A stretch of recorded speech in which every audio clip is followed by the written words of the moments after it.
స్థానిక సంస్థల ఎన్నికల్లో బీసీ రిజర్వేషన్లు పెంచాలి. కాచిగూడ స్థానిక సంస్థల ఎన్నికల్లో బీసీల రిజర్వేషన్లు 22 నుంచి 42% పెంచాలని జాతీయ బీసీ దళ అధ్యక్షుడు దుండ్ర కుమారస్వామి కోరారు. బీసీ రిజర్వేషన్ల పెంపునకు కులాల వారీగా జనగణన అవసరమన్నారు. గురువారం కాచిగూడలో ఏర్పాటు చేసిన రాష్ట్ర కమిటీ సమావేశంలో ఆయన మాట్లాడారు. ఎన్నికల్లో ఇచ్చిన హామీ మేరకు రాష్ట్రంలోని కాంగ్రెస్ ప్రభుత్వము కులగణన ప్రక్రియకు చర్యలు తీసుకోవాలని సీఎం రేవంత్ రెడ్డికి విజ్ఞప్తి చేశారు.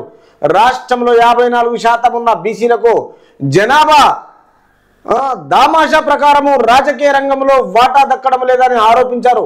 నేతలు సాయి రమణ అయాన్ అది తదితరులు పాల్గొన్నారు. అంటే ఎవరైతే ఈ దుండ్ర కుమారస్వామి ఏమంటుండంటే ఇంతకుముందు కాచిగూడ స్టేషన్లో ఇది ఒక మీటింగ్ పెట్టి మన 22% నుంచి 42%కి రిజర్వేషన్లు పెంచి జాతీయ బీసీ దళ అధ్యక్షుడు దుండ్ర కుమారస్వామి బీసీ రిజర్వేషన్ల పెంపునకు కులాల వారీగా జనగణన అవసరమని గురువారం కాచిగూడలో ఈ మీటింగ్ ఏర్పాటు చేసి 54% ఉన్న బీసీలకు జనాభా దామాషా ప్రకారము రాజకీయంలో వాటా దక్కడం లేదని ఇది సీఎం రేవంత్ రెడ్డి దృష్టికి తీసుకెళ్లాడు.